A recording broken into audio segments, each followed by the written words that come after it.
जगत सारा क्षणिक है और आत्मा एक नित्य है।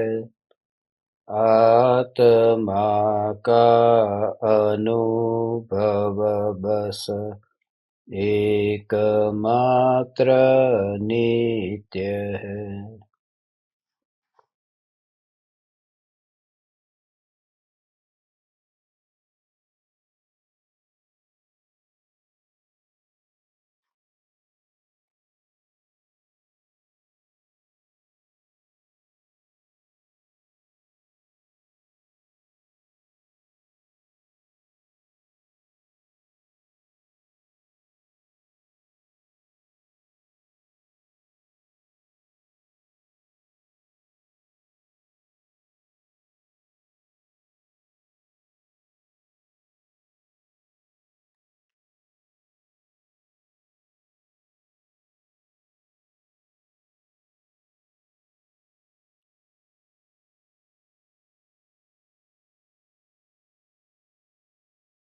चैतन्य स्वभावी भगवान आत्मा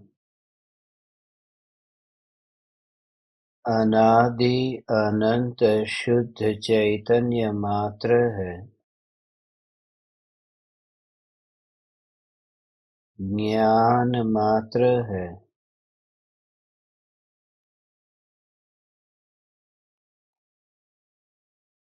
मैं शुद्ध चैतन्य मात्र,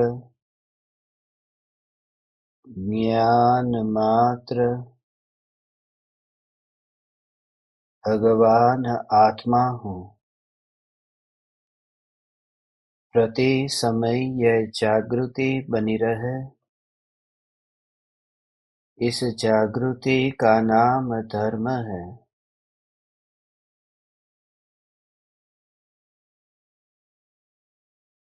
देह की प्रत्येक क्रिया के काल में और विकल्पों के बहते प्रवाह के काल में ज्ञानी को प्रति समय यह जागृति रहती है कि मैं चैतन्य तत्व इस देह की किसी भी क्रिया में और विकल्पों के बहते प्रवाह में कहीं भी मिला नहीं हूँ। ऐसा शुद्ध चैतन्य तत्व मैं हूँ।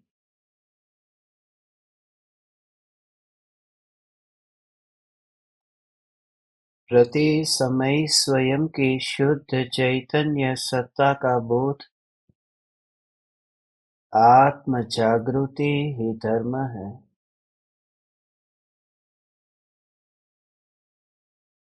चैतन्य तत्व की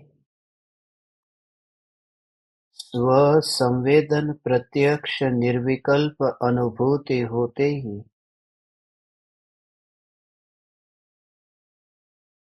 देह होने पर भी देहातीत दशा प्रकट होती है। इतना ही नहीं, विकल्प होने पर भी विकल्पातीत दशा प्रकट होती है। देह की क्रिया और विकल्पों का बहता प्रवाह क्षणिक है और मैं त्रिकाल ध्रुव नित्य हूँ।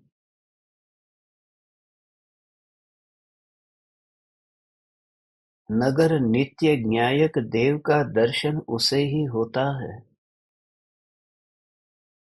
जहाँ जगत के समस्त क्षणभंगुर पदार्थों का क्षणिक का बोध हुआ हो।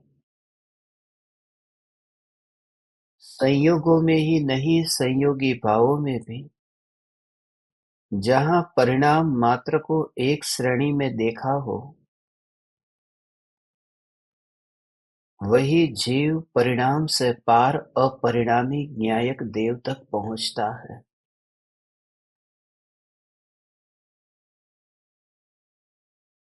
निर्विकल्प अनुभूति में ज्ञान जब ज्ञायक देव को जानने रूप परिणमित होता है, ज्ञान ज्ञायक देव में प्रसर जाता है,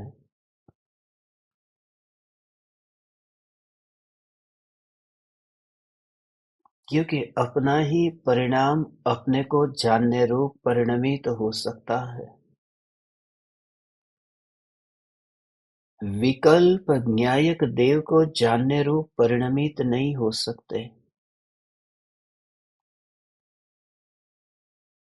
इसलिए श्रद्धा ये सब देखती है कि जो विकल्प की उत्पत्ति हुई है, उस विकल्प में जानना जानना जानना हो रहा है या नहीं। यदि नहीं हो रहा है तो श्रद्धा उसमें एकत्व नहीं करती है। स्वभाव से ज्ञान को पहचानता वह ज्ञानी ज्ञान में ही ज्ञान को देखता है और विकल्प में ज्ञान को नहीं देखता, क्योंकि अपना ही परिणमन अपने लिए उपयोग में आता है। पराये का परिणमन अपने में कैसे मिलेगा, अपने में कैसे अभेद होगा। इसलिए तो कहा कि अनुभव स्वयं का ही होता है। अनुभव स्वयं का होता है, इस अनुभव को अनुभव से ही पहचानना होगा। जितना जितना तुम गहराई में जाओगे, गहराई का अर्थ अपूर्व साहस। गहराई का अर्थ इस गहराई में जाने पर न देह रहे, न वाणी रहे, न मन रहे, माने सब कुछ न्योछावर करने की तैयारी। सब कुछ बैर बिखेर हो जाए तो उसकी तैयारी। जैसे मुनिराज आत्मा के ध्यान में लीन होते हैं और वे उस परिणति को प्राप्त हुए हैं कि वन जंगल में वे एकांत में, वन जंगल में वे पशुओं के साथ, वन जंगल में वे सर्दी गर्मी में एकांत में रहते हैं। उनकी तैयारी थी कि आज मुनि धर्म अंगीकार करके वन में गए हैं और शेर ने आकर के उन मुनिराज के शरीर को खा लिया। उसी दिन मृत्यु हो गई, मगर मृत्यु को साथ में रख करके ही वे मुनि वन में गए हैं। इसलिए तो मुनि धर्म पालन करने में और देह के छूटने में कोई पीड़ा नहीं होती। ध्यान में गहराई में जाकर के अनुभव उसे ही होता है जिसे अंतर में ये तैयारी प्रकट हुई है कि ये देह के परमाणु और ये विकल्प, जिन विकल्पों से जगत के समस्त संयोगों के साथ में नाता जुड़ा है, वह विकल्प ही नहीं रहेगा। बिना विकल्प के जीवन जीने को तैयार हो। हम कहते हैं कि हमें आत्मा की अनुभूति करनी है, मगर अनुभूति की कल्पना तो एक बार करो। हम कहते हैं कि मोक्ष को पाना है, मगर मोक्ष का विचार तो करो कि मोक्ष में जाने के बाद में फिर यहाँ वापिस आने को न मिलेगा। मोक्ष में जाने के बाद में फिर ये देह और देह के संयोग न मिलेंगे। मोक्ष में जाने के बाद में ये तीन लोक के सभी प्रदेशों पर यह गमनागमन न हो सकेगा।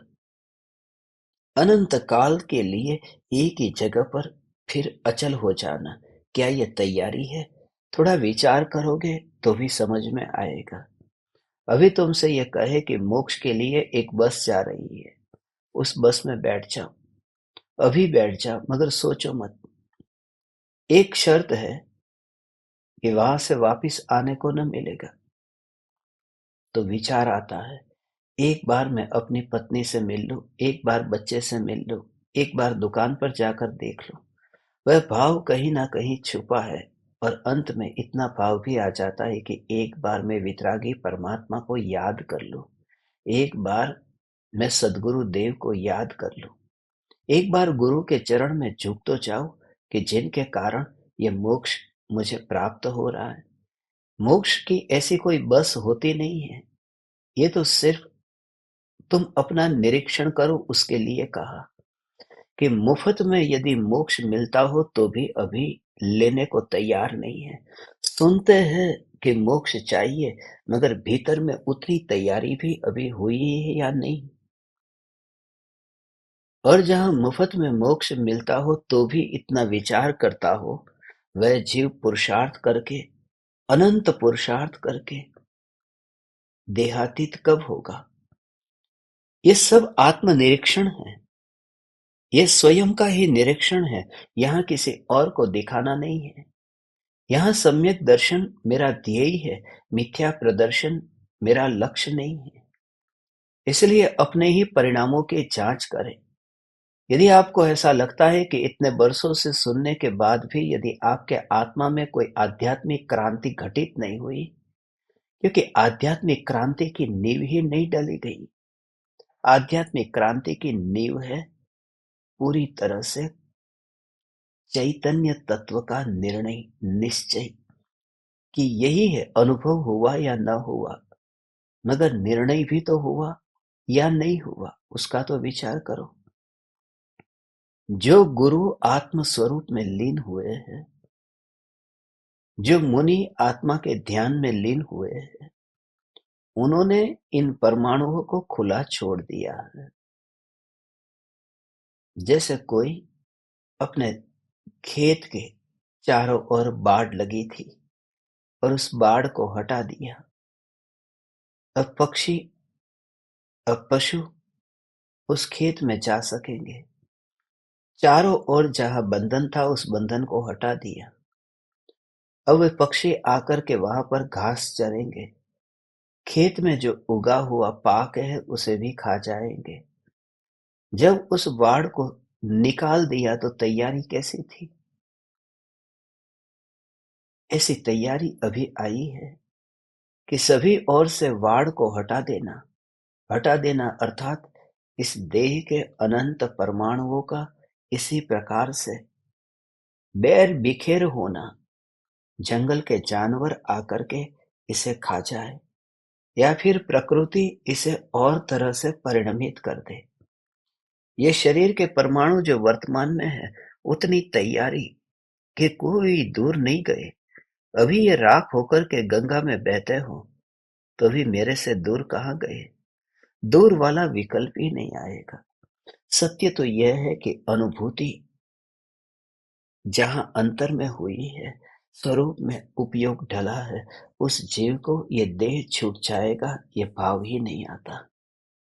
ये देह छूट जाएगा, कहाँ छूटेगा? इसलिए ये शरीर के बारे में तुम खाली कल्पना करो। ये शरीर अभी स्मशान में है, मृत्यु हो चुकी, पर शरीर स्मशान में है, राख हो रहा है।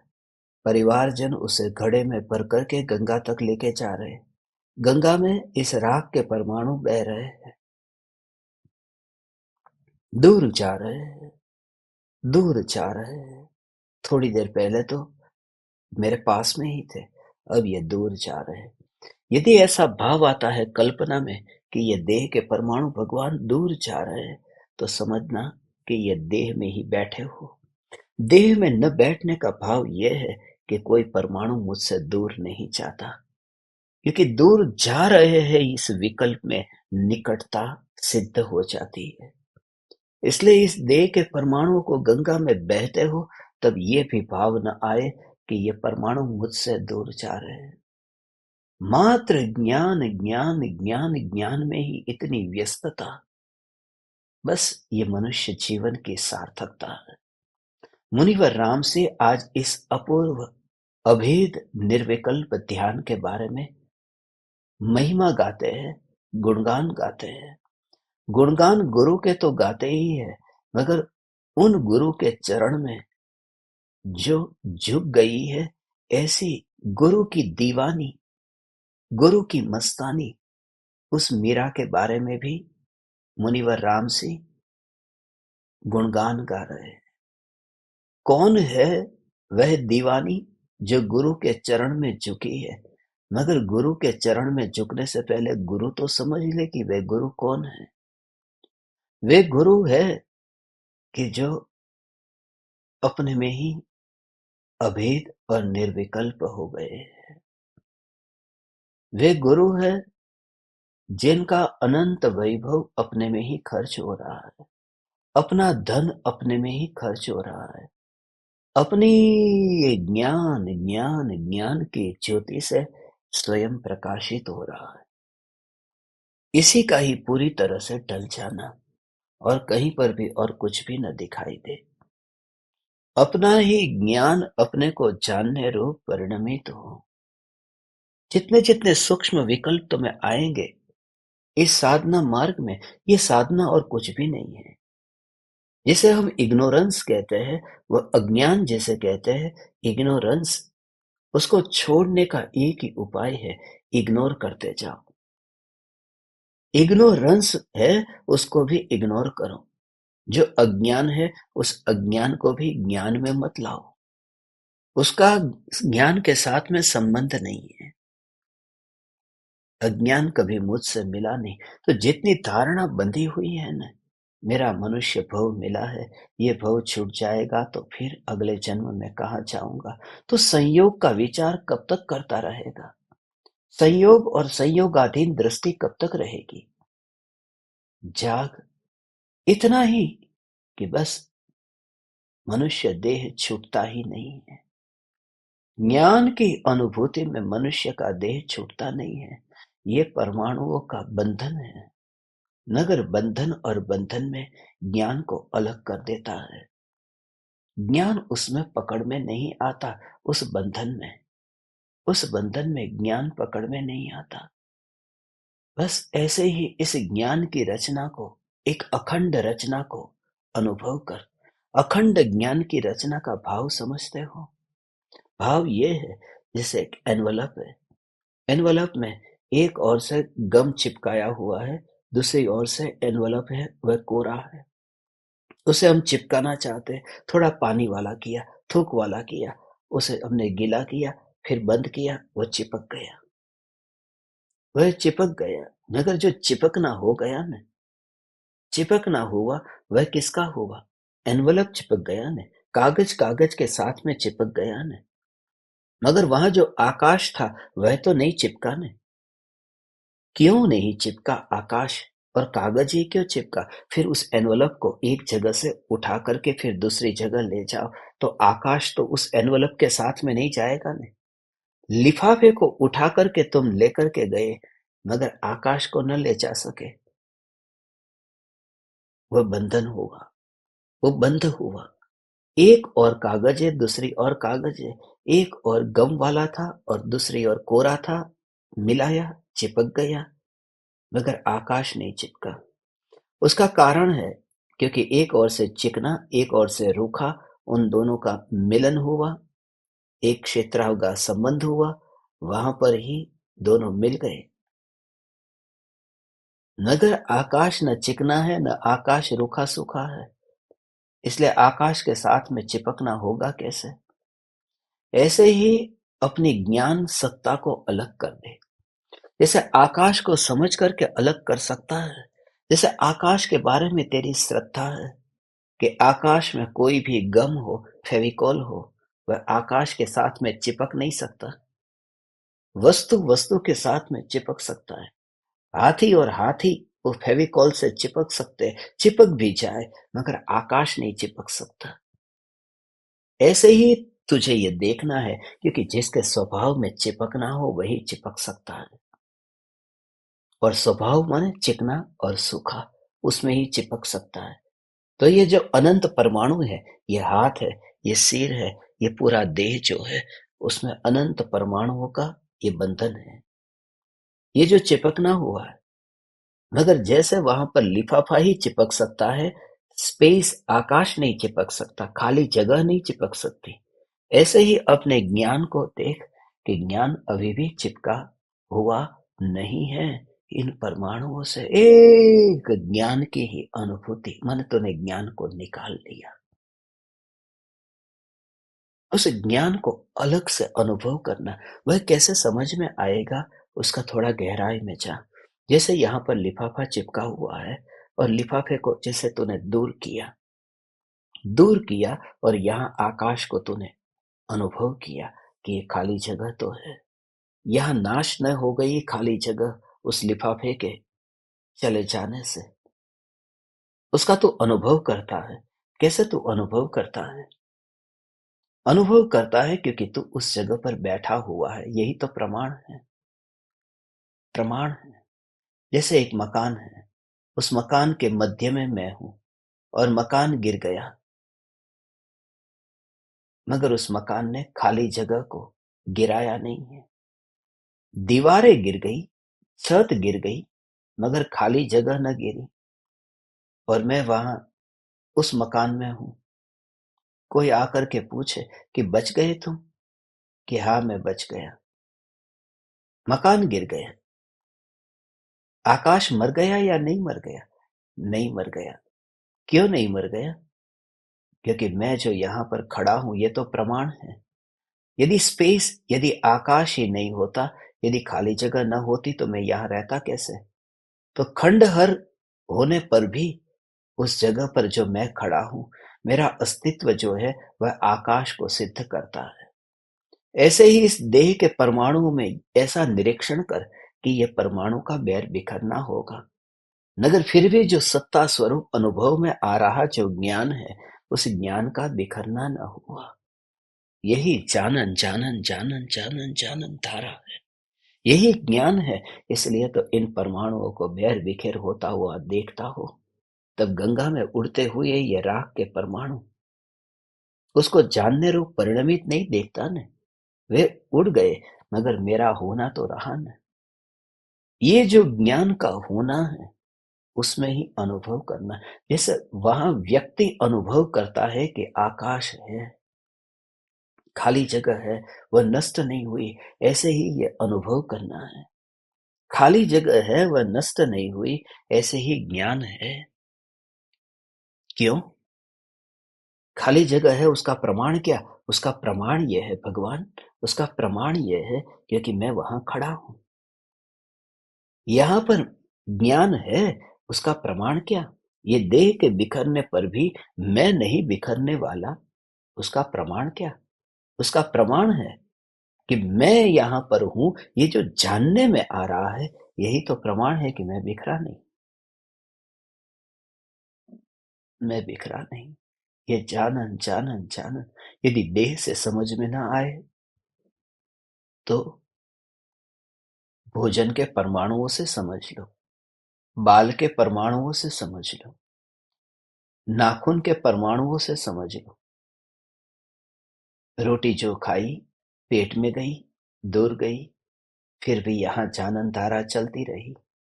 बाल कटवा लिए, बाल दूर चले गए, नाखून कटा लिए, नाखून दूर चले गए। ये सब परमाणु दूर चले जाने पर भी यहाँ जानन धारा चल रही है ना। यहाँ जानन धारा जो चल रही है, भगवान इसी से ही प्रयोग करना है।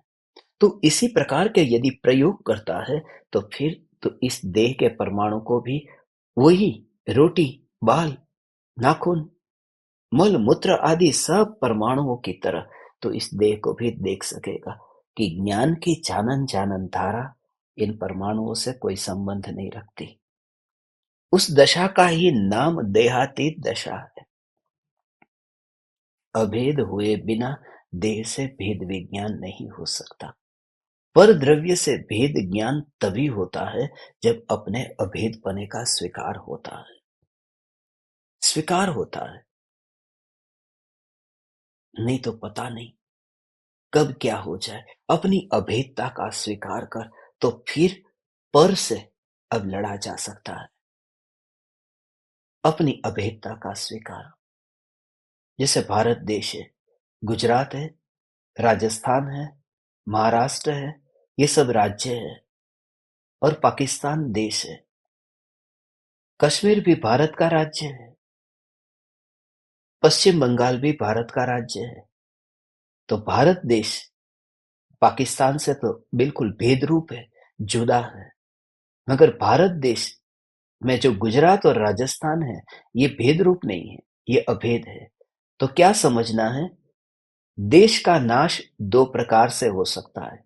एक, गुजराती और राजस्थानी एक दूसरे के साथ में लड़े और एक दूसरे को मारे काटे और देश का नाश हो जाए। दूसरा, कि परदेश का कोई व्यक्ति भारत में आ जाए और भारत के लोगों पर संहार करे। तो दो काम अनिवार्य है। एक, कि भारत और पाकिस्तान के बीच में ये भेद खड़ा होना चाहिए, ये दीवार खड़ी होनी चाहिए। और दूसरा, कि राजस्थान और गुजरात इसके बीच में कोई दीवार न होनी चाहिए।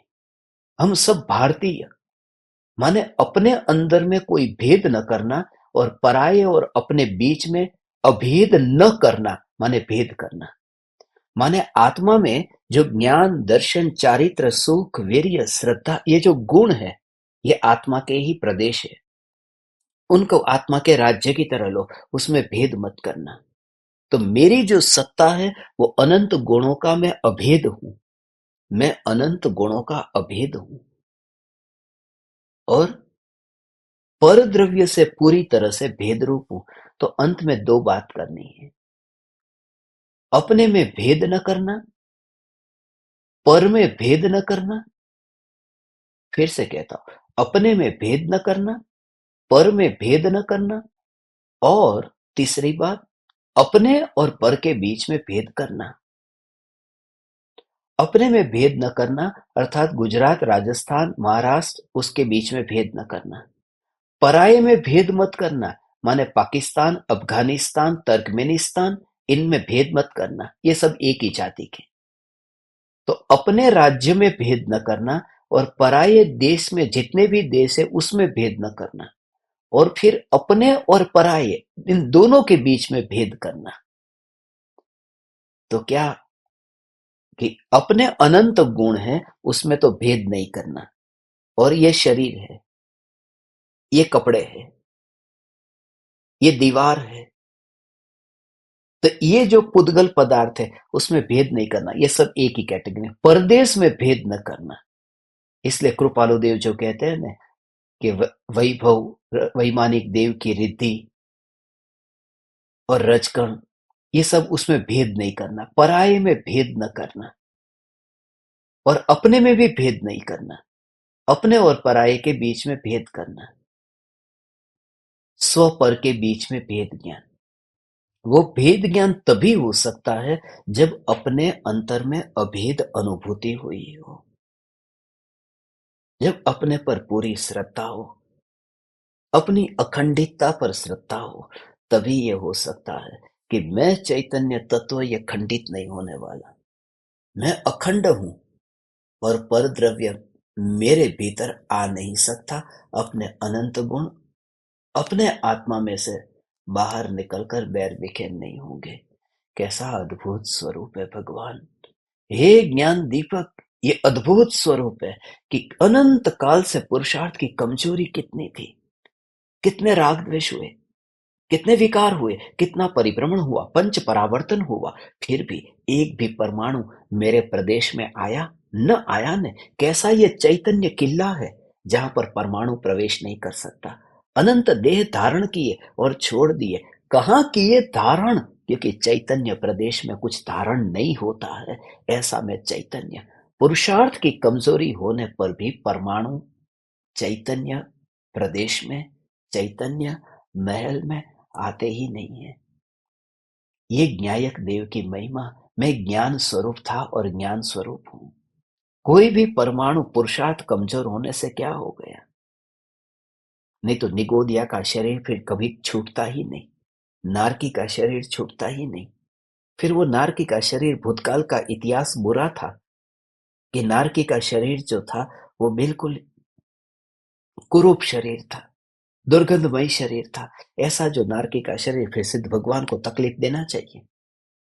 सिद्ध भगवान को छोड़ो, अरियन भगवान को देना चाहिए, वे तो देहधारी है ना। अरे अरियन भगवान को छोड़ो, हमें तकलीफ देना चाहिए जब आत्मा में लीन हो तो। मगर भूतकाल का देह वर्तमान की अनुभूति में बाधक नहीं बनता कि कोई भी देह तूने धारण किए, कोई फर्क नहीं पड़ता। यहाँ तो ये कहते हैं भूतकाल का देह नहीं, वर्तमान का देह भी बाधक नहीं बनता, तो भूतकाल का क्या बाधक बनेगा? उसे ही देहातीत दशा कहते हैं। ज्ञान में ज्ञान की अभेद अनुभूति, अभेद हुए बिना ये देह से भेद ज्ञान नहीं होगा। वो भेद ज्ञान होगा तो उसे कहते हैं बुद्धि के स्तर का, जो अज्ञानी को भेद ज्ञान कहा है। एक निर्विकल्प अनुभूति से पहले होने वाला भेद ज्ञान, वो बुद्धि से होता है, वो तर्क से होता है, वह आगम के आधार से होता है, वह लक्षण से वो भेद ज्ञान घटित करता है। और एक सहजता होती है, वह सम्यक दर्शन के बाद, वह चौथे गुणस्थान से 12वें गुणस्थान तक, वो अनुभूति पूर्वक का भेद ज्ञान। केवल ही भगवान को भेद ज्ञान नहीं होता। भेद ज्ञान, वहां तो सब कुछ स्वतंत्र स्पष्ट झलक रहा है, इसलिए वहां भेद ज्ञान का क्या महत्व? वहां तो सारा लोकालोक स्पष्ट झलक रहा है। तो इस अपेक्षा से छद्मस्त जीव को ये कहा भेद ज्ञान। स्व में अभेद हुए बिना पर से भेद ज्ञान नहीं हो सकता। और जो स्व में अभेद हो गए हैं, स्व में अभेद हो गए हैं, बस पर्याय द्रव्य में ढल गई है, पर्याय द्रव्य में ढल गई है।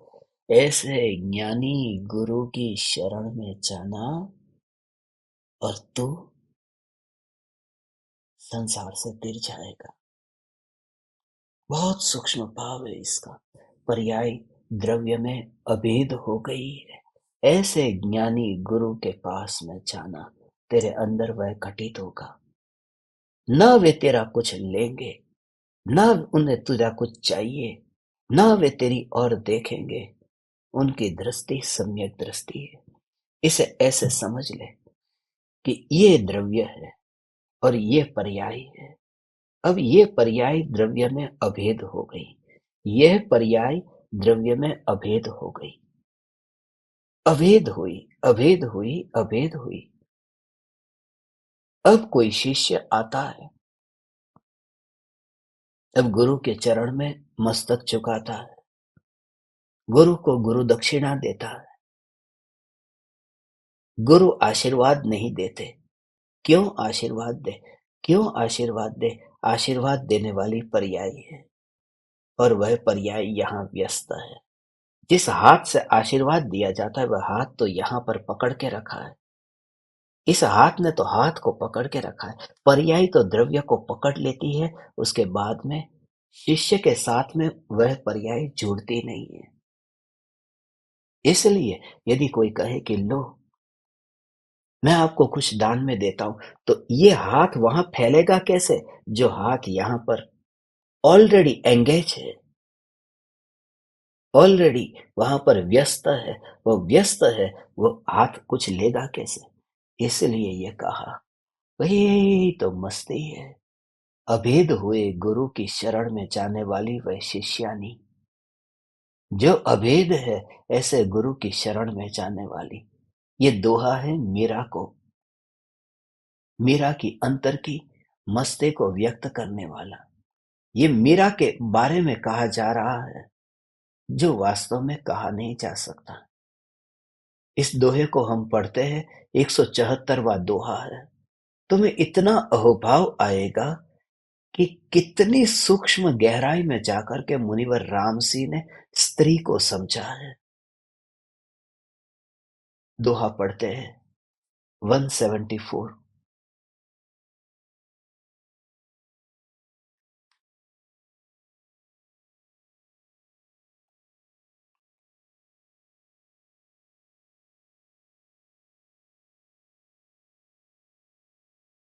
वे भंजे विणु एक कुकिऊ, मणहम न चारिय विल्ली, तहि गुरु वही ओम शिष्यिणी, अन्न ही करमिण लल्ली। जिन्होंने दो को मिटाकर एक कर दिया, ब्रैकेट में अर्थात भेद मिटाकर अभेद किया, राग द्वेष मिटाकर संभाव किया और विषय कषाय रूपी बैल के द्वारा मन की बेली को चरने नहीं दिया। ऐसे गुरु की मैं शिष्यानी हूँ, अन्य किसी की लालसा मैं नहीं करती।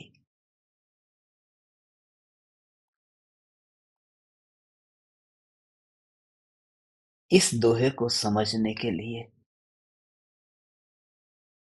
ज्ञान की नहीं, भक्ति की जरूरत है। बुद्धि की जरूरत नहीं है, भावना की जरूरत है।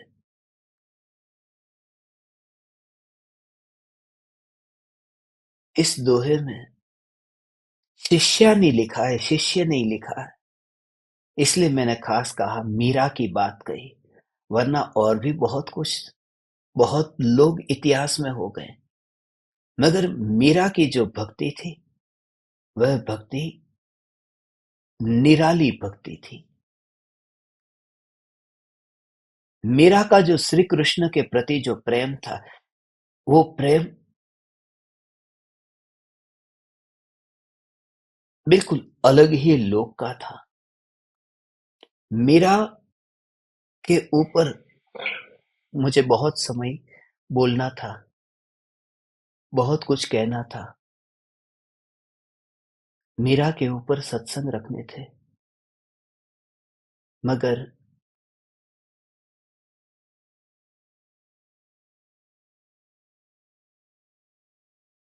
बहुत बार मैंने कोशिश की, बोल नहीं पाया। मीरा के ऊपर कह नहीं पाया, क्योंकि मीरा के ऊपर कहा ही नहीं जा सकता, बोला नहीं जा सकता मीरा के बारे में। मीरा को बोला नहीं जा सकता, मीरा को गाया जा सकता है।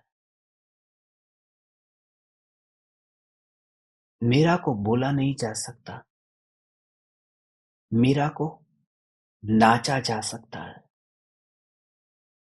नृत्य जो समझता है वहां वाणी नहीं होती। इतनी भक्ति, ऐसी दीवानी।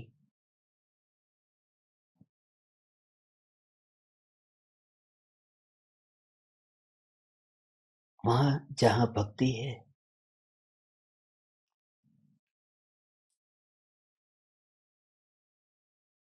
ये दिखाई ही नहीं देता। उसके पास कितना ज्ञान है, मीरा के पास कितनी बुद्धि है। ऐसी ही भक्ति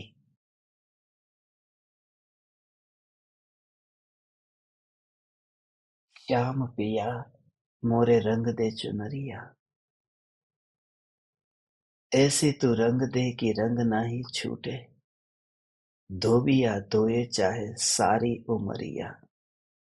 श्याम पिया मोरे रंग दे चुनरिया। ये जो मीरा की भक्ति, मीरा के भावों को जो व्यक्त करती है ना, लाल ना रंगाऊ मैं हरी ना रंगाऊ, लाल ना रंगाऊ मैं हरी ना रंगाऊ, अपने ही रंग में रंग दे चुनरिया।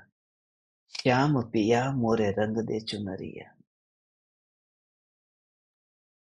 किसी और रंग में नहीं रंगाना है, श्याम रंग में ही रंगाना है। इसके दो भाव है। एक तो ये कि शिष्य कहता है कि मैं गुरु में इतना अभेद हो जाऊं कि ये फासला ही न रहे, जहां कोई शिष्य और कोई गुरु जैसा रहे ही नहीं। दूसरी बात, उसका दूसरा एक भाव है कि ये जो मैं ऐसे गुरु की शिष्यानी हूं, वह गुरु है परम गुरु, वह गुरु है चैतन्य जो अभेद है। पर्याय ये कहती है कि मैं ऐसे परम गुरु की शिष्यानी हूं। शिष्यानी माने उनके सामने झुकने वाली। तो जो आत्मा की परिणति ही शिष्यानी है, आत्मा की परिणति शिष्यानी है जो झुकती है। जो न्यायक देव में चुकती है, अपनी ही पर्याय अपने ही द्रव्य में चुकती है। इसलिए और ये कहते हैं कि शिष्य और गुरु दोनों ही मिट जाए, जहां न शिष्य रहे न गुरु रहे। उसका मतलब यह है कि पर्याय द्रव्य में जब अभेद होती है तो ये भाव नहीं होता कि मैं पर्याय हूं और मैं द्रव्य में लीन हुई। मैं पर्याय हूँ और मैं द्रव्य में लीन हुई, क्योंकि मैं पर्याय हूँ ये भाव जब तक रहता है द्रव्य में अभेद नहीं हुआ जा सकता। ये तो उनका काम है।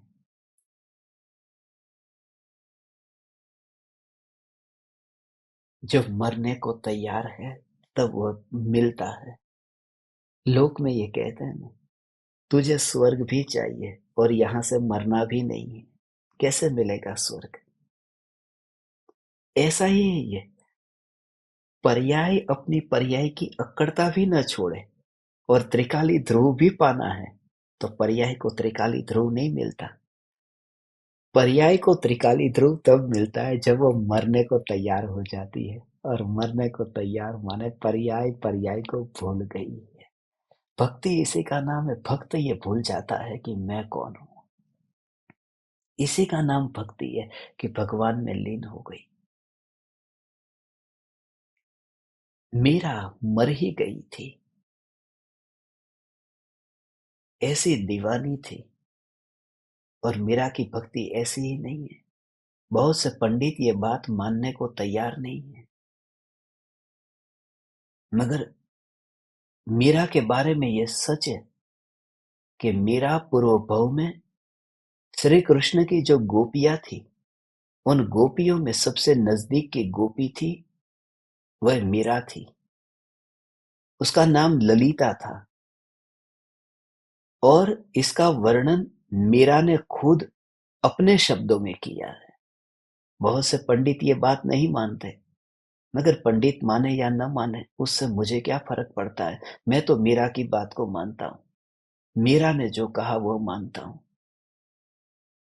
ये पूर्व भव का कोई कनेक्शन, जिसे हम जाति स्मरण कहते हैं ना, पूर्व भव का। आज ही यहाँ स्विट्जरलैंड में मेरी किसी के साथ में तत्व चर्चा हो रही थी। परम कृपालु देव के बारे में जब मैंने उन्हें कहा कि इन्हें जन्म से ही 900 भव का ज्ञान था, बचपन में अल्प वयी में पूर्व भवों का जाति स्मरण ज्ञान, 7 वर्ष की उम्र में।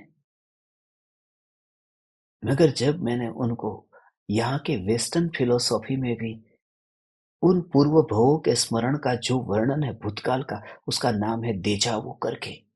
देजावु अंग्रेजी में एक शब्द है। देजावु का अर्थ होता है पूर्व का स्मरण। इस भव में ही नहीं, पूर्व भव का स्मरण। किसी को याद आ जाता है, किसी को याद नहीं आता। परम कृपालु देव का भी ऐसे ही कनेक्शन है। ये राय चंद जो नाम है, वो चंद नाम के पीछे भी एक सूक्ष्म भाव है। चंद्र प्रभु भगवान के काल में भी परम कृपालु देव यहाँ पर थे।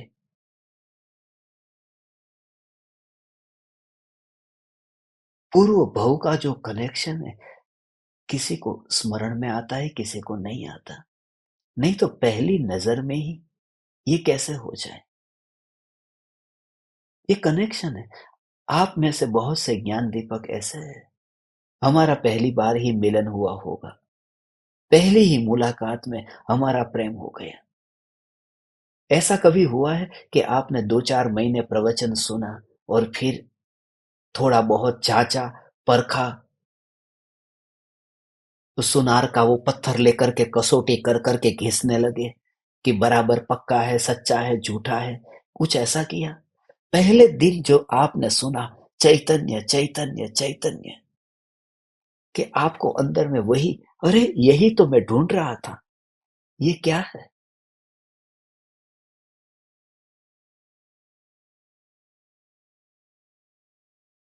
वहां मीरा कहती है, मैं श्री कृष्ण की ललिता थी। मैं तुमसे कहता हूं, तुम सब मेरी ललिता थी। एक नहीं, ढेर सारी ललिता थी। यहां ललित भी है और ललिता भी है।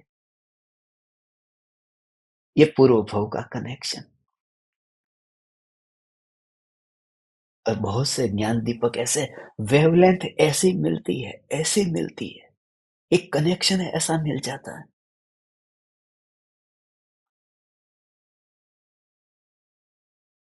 और इस मामले में मिल जाना ने बहुत मुश्किल है।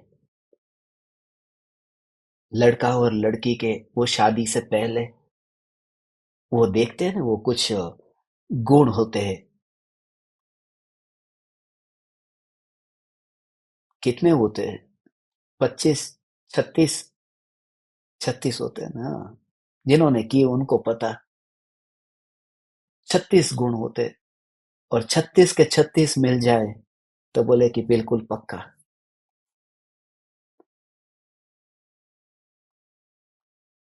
36 के 36 गुण मिल जाए, कितने भी मिले न, 36 के 36 यदि मिल भी जाए न, तो भी इतना पक्का है 36 का आंकड़ा ही होगा दोनों के बीच में। 36 का आंकड़ा कहते हैं, मिलने ही वाला नहीं है। उसका कारण क्या है? उसका कारण है वासनाओं से बंधे हुए रिश्ते 36 के आंकड़े की तरह ही रहते हैं। गुरु और शिष्य का प्रेम वासना नहीं है, वहां एक ही कनेक्शन है, चैतन्य और चैतन्य, अनुभूति और अनुभूति, स्वसंवेदन स्वसंवेदन। वह तो बोलने की बात है कि यह रिश्ता है, वास्तव में भगवान ये रिश्ता भी नहीं है, ये रिश्ता भी नहीं है। इसे रिश्ता शब्द देने में भी एक भेद खड़ा हो जाता है। एक कनेक्शन, दीपक चैतन्य कनेक्शन जो कहता हूं, दीपक का कनेक्शन, ये कनेक्शन कहने में भी ऐसा लगता है कि अलग अलग हो, उसको कनेक्ट होना पड़ता है।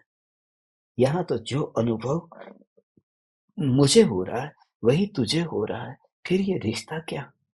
अनुभूति का अनुभूति से कोई रिश्ता होता है?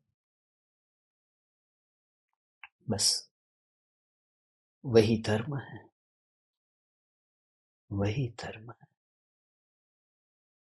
कोई न कोई किसी न किसी प्रकार से कहां कहां किस जीव को जानते थे परम कृपालु देव सौभाग्य भाई को। ये कैसा रिश्ता है? जानते थे पूज्य गुरुदेव श्री बेनश्री बेन चंपा बेन को। कोई जान नहीं, कोई पहचान नहीं, कुछ नहीं। और कहा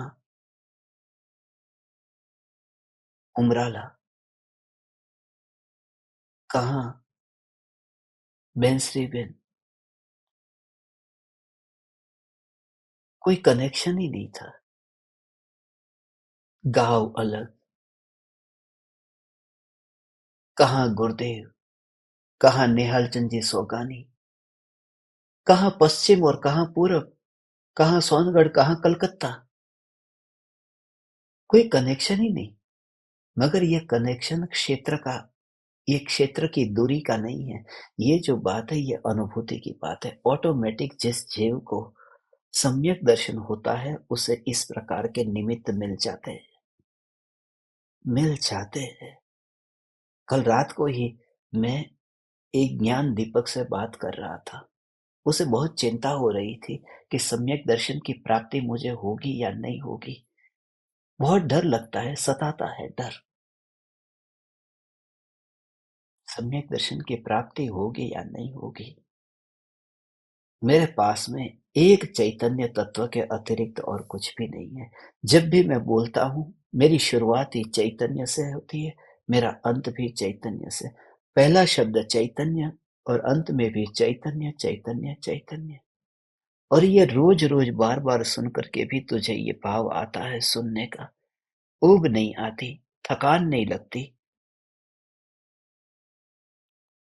नींद नहीं आती, और प्यास है यही। इसलिए तो ये रिश्ता, ये देह का रिश्ता नहीं है। ये रिश्ता, ये राग का रिश्ता नहीं है। ये रिश्ता, इसे रिश्ता कहना भी ठीक नहीं है। यहां मात्र अनुभूति है, बस। इसलिए छोटी छोटी वह सब बाहर की बातों को बाहर रहने देना। यहाँ भीतर में जहाँ जाए वहाँ उस बात को लेकर के मत आना। मैं आपको वही कहना चाहता हूँ भगवान। और भीतर में आ, और भीतर में आ। उस बात को वहीं पर ही छोड़ दे, उस बात को वहीं पर ही छोड़ दे, वहीं पर ही छोड़ दे। बस इस महल के अंदर आ, इस महल में आ जा। हम रास्ते से चल रहे थे, बात कर रहे थे। मैंने तुझ पर गुस्सा किया, तूने मुझ पर गुस्सा किया। मैंने तुझे चाटा मारा, तूने मुझे चाटा मारा। रास्ते पर चलते चलते हम दोनों के बीच में बहुत कुछ हुआ, बहुत कुछ हुआ। अब आ गए घर में, अब बैठ गए टेबल के ऊपर। अब मेरे हाथ में भी रसगुल्ला, अब तेरे हाथ में भी रसगुल्ला। अब उस समय ये संस्मरण, उस समय ये स्मरण, ये छोड़, और सिर्फ मैं एक ही मीठे का अनुभव, और तू मीठे का अनुभव। बस अभी जो बाहर हुआ वह क्या, वह जो बाहर हुआ उस समय ये जीभ पर रसगुल्ला नहीं था, उस समय ये अनुभव नहीं था। अब अनुभूति की घड़ी आई। अब जब तू प्रयोग करेगा ना, तू इसे, मैं तुझे वही ललिता के रूप में देखता हूँ। हे ज्ञान दीपक, हे तल्लीन होने वाली, हे ललिता, मैं तुझसे कहता हूँ कि सब जो देह, देह की क्रिया, तेरी भक्ति, तेरी सेवा, तेरा समर्पण, ये सब वहां पर छोड़, रास्ते पर ही। बस तूने मेरे लिए खाना बनाया, तूने मुझे पानी पिलाया, तूने मेरी सेवा की, तूने बहुत कुछ किया, मगर बस सब बाहर। यहाँ पर मैं ज्ञान का अनुभव करूं, तो ज्ञान का अनुभव कर। बस ये है भक्ति। मैं ऐसे गुरु की शिष्यानी हूं, धन्य हूं मैं। हे ज्ञान दीपक, हे चैतन्य चैतन्य चैतन्य चैतन्य परमात्मा मात्र। वहां उदय का प्रवेश नहीं, वहां उस महल में जगह नहीं है कि बाहर की हवा भीतर आए, जगह ही नहीं है। उस अनुभूति में परिणमन ऐसा हो रहा है कि वह सब, इसलिए तो औदयिक भाव का अनुभूति में प्रवेश नहीं होता। औदयिक भाव की हवा जो उड़ती है वो यहाँ नहीं आती।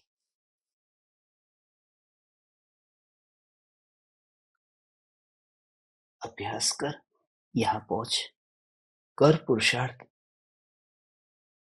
एक ही प्रयोजन रखना। बस तेरी जो भक्ति है, ये तेरी भक्ति, उस भक्ति में भाव तेरे, अनुभूति तेरी सच्ची है या नहीं, अनुभूति। और कोई गुरु तेरे, तेरी भक्ति की कसौटी नहीं करता है। मैं देखता हूं पहले तुम्हारा भक्ति भाव कैसा है। गुरु गुरु है, गुरु कोई परीक्षक नहीं है कि तुम्हारी भक्ति की जांच करने के लिए बैठे। वह तो दीवाना है, वह तो सभी के लिए उसके द्वार खुले हैं।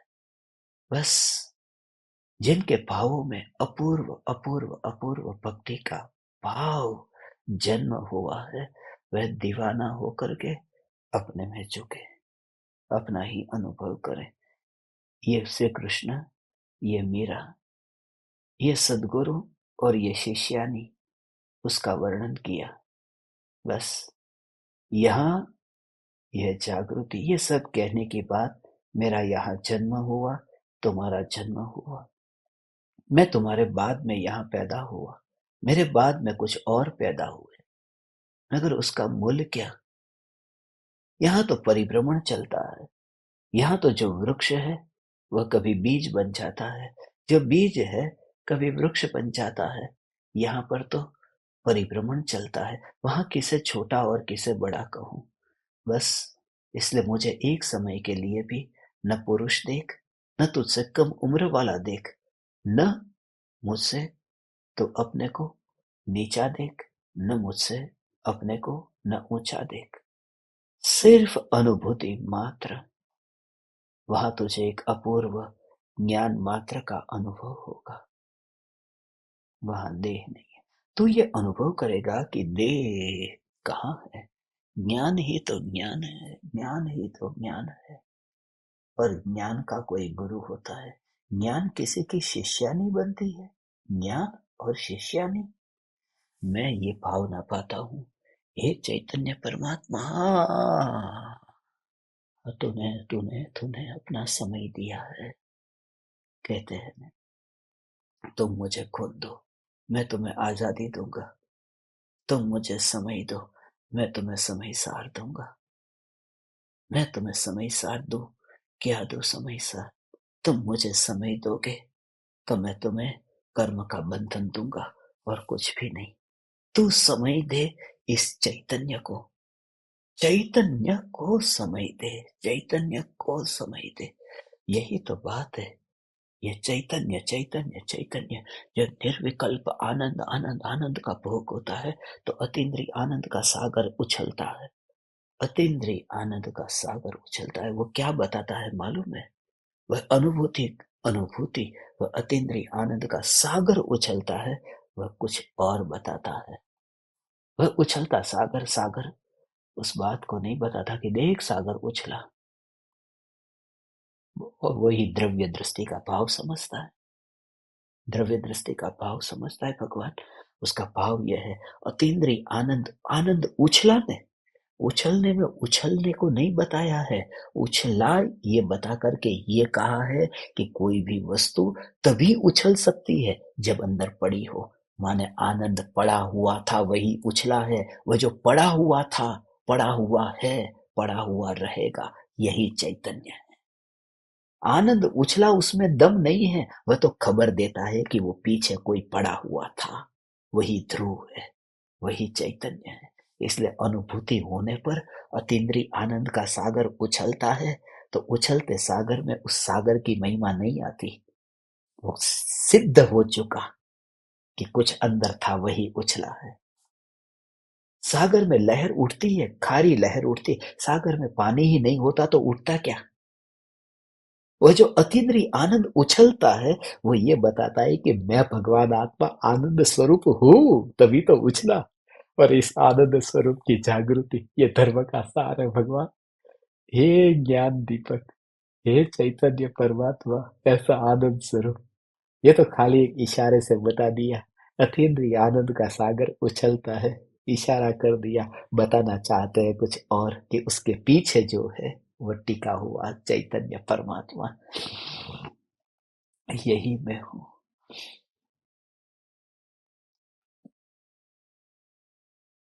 तो ये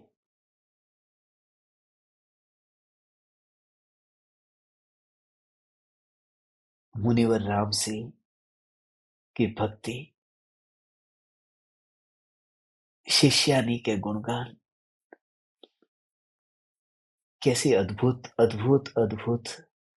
मुनिवर राम सिंह ने यहाँ पर ये नहीं कहा, देखो न, मैं नरक का कारण बनूंगी, मैं नरक में भटकाने वाली ये स्त्री, ऐसा वैसा कुछ नहीं कहा। मैं ऐसे गुरु की, इसमें गर्व होता है। मैं गर्व होता है। जैसे बाप को अपने बेटे पर गर्व होता है ना, परीक्षा में पास होकर के आता है तो पास होकर के आए तो अंदर से गर्व होता है कि अरे देखो मेरा बेटा। मुझे गर्व है। हम सब में गर्व का अनुभव करते हैं। मुझे गर्व है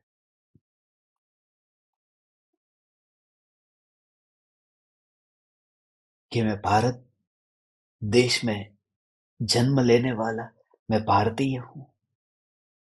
मुझे गर्व है। तीर्थंकरों की भूमि पर मेरा जन्म हुआ है। राम और कृष्ण की भूमि पर मेरा जन्म हुआ है। मुझे गर्व है। तो जब ऐसी सब बातों में गर्व होता है, लोगों को गर्व होता है, अरे हम जैन धर्म मिला है, जैन धर्म मिला है, गर्व से कहो हम जैन हैं। यहाँ वो कुछ नहीं कहा। जैन धर्म मिला, भारत देश मिला, मैं धन्य हूँ। मैं ऐसे गुरु की शिष्यानी हूँ जो गुरु अभेद है, अभेद हुए हैं। जो गुरु अभेद हो गए हैं, मैं ऐसे गुरु की शिष्यानी हूँ। शिष्यानी शब्द का उपयोग किया है। ओहो,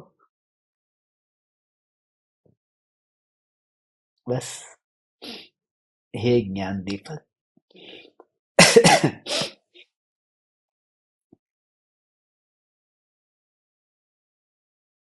भक्ति की भाषा इसी प्रकार की है। देखो,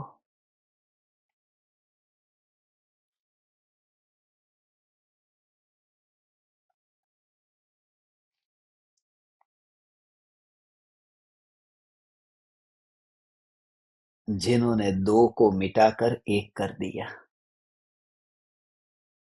आहा, दो को मिटाकर एक कर दिया। भावना जो थी वह भावना गलत नहीं थी, भावना सच्ची थी। सिर्फ दिशा में दोष था। अज्ञानी हो न तो भी वो यही चाहता है। आज मानो पुरुष स्त्री से मिलता है, स्त्री पुरुष से मिलता है, उसकी वासना क्या है? वासना माने अभेद होना। मैं पत्नी के साथ में इतना मिल जाऊं, इतना मिल जाऊं, इतना मिल जाऊं, इतना चिपक जाऊं कि अलग ही ना हो। यही तो वासना है, माने अभेद होना। रसगुल्ला वहां पड़ा है थाली में, उतनी दूरी सही नहीं जाती, जीभ पर आ जाए। दूरी न रहे, जीभ पर आ जाए, ये अभेद होना। ये फूल दूर है, नजदीक लेकर के आए, ऐसा करके सूंघा, वो नजदीक माने क्या? अभेद हो जाए। कोई कुछ कह रहा है, सुनने को मन करता है, क्या कहा? लाओ थोड़ा कान नजदीक लेके गए। ये अभेद होना। जो भी हम चाहते हैं, ये अभेद होना तो चाहते हैं। सिर्फ पर में अभेद होना चाहते थे, जो कभी हो नहीं सकता था। और वो पर्याय अपने में अभेद हो गई, जो हो सकता था। इसलिए वांछा गलत नहीं थी, सिर्फ दिशा पराये की थी। अब अपनी दिशा में यात्रा होते ही अभेद हुआ।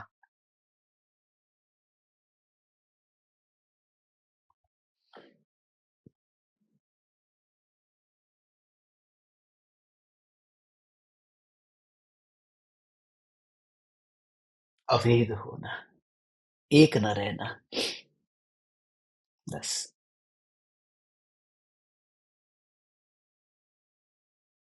मैं एक ही हूं, एक परिवार। परिवार में भेद नहीं करना, एक पति अलग, पत्नी अलग, बच्चे अलग नहीं। ये सब एक परिवार है। ऐसे ही आत्मा के अनंत गुण एक पूरा परिवार है। गुणों में भेद न करना। हम करते हैं, हम दो, हमारे दो। आज का दिन दो दो का दिन है ना, 22 तारीख है, हम दो और हमारे दो। ये परिवार में भेद नहीं करना। ये अनंत गुणों का परिवार, ऐसा ये चैतन्य न्यायक देव है। यही मैं हूं। ऐसी ये चैतन्य तत्व की मस्ती, बस। तू कहीं पर भी रहे, ये मस्ती हो। गुरु की दीवानी होकर के भी तू गुरु की दीवानी नहीं है, तू अभेद की ही दीवानी है। ये सिद्ध हो गया। गुरु की दीवानी नहीं है, तू अभेद की दीवानी है। वरना गुरु तो बहुत थे इस दुनिया में, मगर तुझे रुचि अभेद की है। तो अभेद हुए गुरु की दीवानी जो तू हुई है, तुझे प्राप्ति होगी ही होगी, अवश्य होगी। हे ज्ञान दीपक, जल्दी जल्दी सिद्धपुर में मिलेंगे। यहाँ मिले हैं तो वहां मिलेंगे। वहां मिलेंगे, जब मिलेंगे तब मिलेंगे। परसों 24 तारीख को भारत में जरूर मिलेंगे। कल रात में, कल मैं फ्रांस जाऊंगा, पेरिस। और पेरिस से फिर मैं बैठूंगा, जल्दी जल्दी मुंबई पहुंचूंगा परसों दोपहर तक। दोपहर में 1:42 पर, अभी ऐसा विचार है, 1:42 पर परसों दोपहर में पहुंचूंगा। तो फिर अपना सत्संग, परसों का सत्संग तो भारत से ही होगा। वैसे भी त्रिकाल 24 का दिन है, 24 दिन का दिन है ना, तीनों काल के 24 तीर्थंकर का दिन है। कल का जो सत्संग होगा, वह सत्संग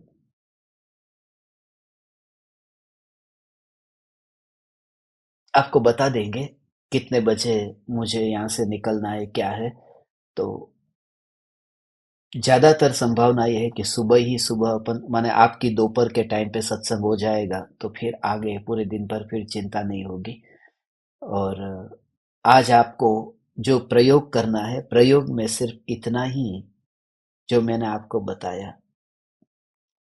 जो शुरुआत जहां से की थी वहीं पर ही फिर अंत में आते हैं। 2 मिनट लूंगा। अनंत परमाणुओं का जो पिंड है, पिंड वही होता है जिसमें चिकनापन और रूखा सूखापन होता है, रूखापन होता है, वहां पिंड होता है। देह के अनंत परमाणु जो पिंड रूप में वर्तमान में है, उसमें ज्ञान बंधा नहीं है। परमाणुओं का बंधन हुआ मगर ज्ञान बंधा नहीं है, क्योंकि ज्ञान में न चिकनापन है न रूखा सूखापन है।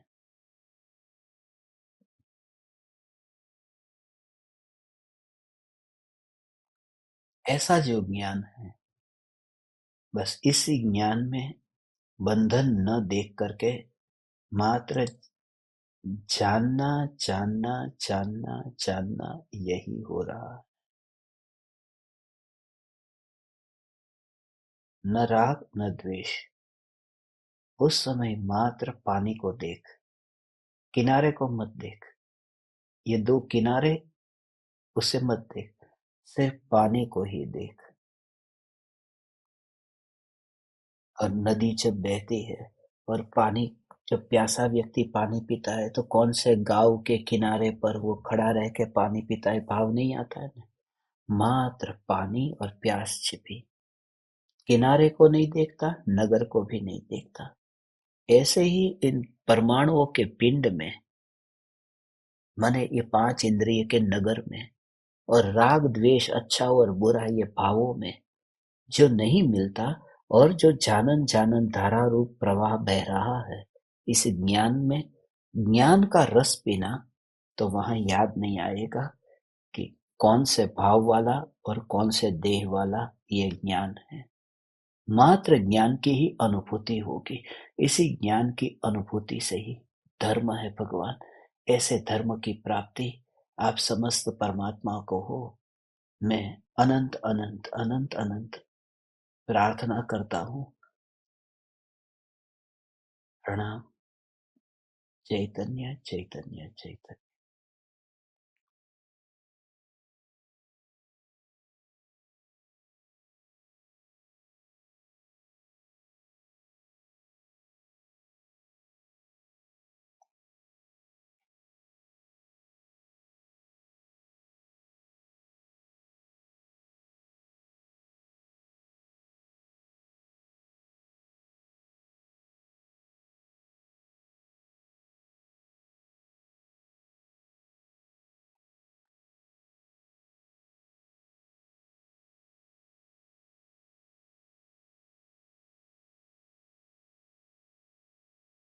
अहो अहो श्री सद्गुरु करुणा सिंधु अपार,